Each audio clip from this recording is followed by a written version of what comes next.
any other thoughts on the changing order with Bitcoin? It's amazing how irresponsible. I look at central banks like this. They're either irresponsible or it's actually all part of the plan. And both of them are equally terrifying because it means that the people who are in charge of running everything are either the biggest idiots in the world or there's some real evil bastards. And both of those are problematic because you have to look at $34 trillion in debt in the USA. And this is, again, very late stage empire stuff, devaluation of the currency, overstretch of empire, internal conflict, all this stuff. Again, look at Ray Dalio's stuff. He's just studied history and how every empire has collapsed and America has made every single one of those mistakes. Now, it's not about bashing on America or something. It's just the reality. It's just the reality. You can argue the facts if you want, but those are the facts as they stand right now. No reserve currency has stood the test of time. And actually, the US dollar might be a relatively short-lived one in the grand scheme of things if it doesn't make it till, a couple more decades.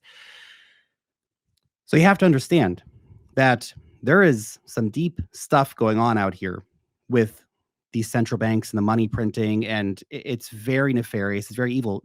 Money printing is essentially a hidden tax on you because, again, it is devaluing what you have already. And you're not the one to benefit from it. When they print money, where does it go first? It goes to the banks first. So the banks get to front run you on the inflation and the devaluation by buying up assets before you can get your hands on it. So in terms of the macro scene and what's actually going on with money right now, you have to understand that modern monetary theory and what the central banks are doing, it's all an experiment.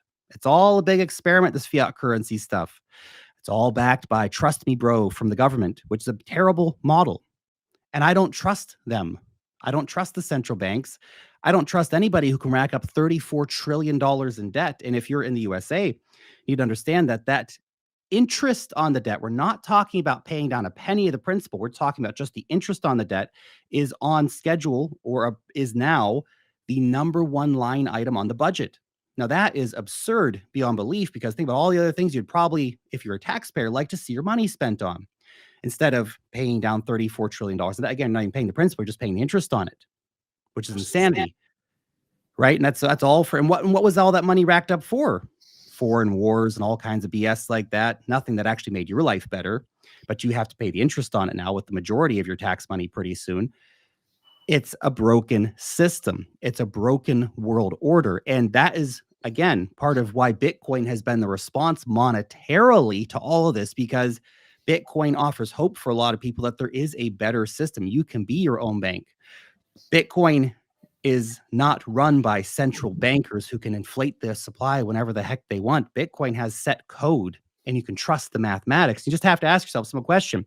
Who would you rather trust, central bankers or math? I like math personally.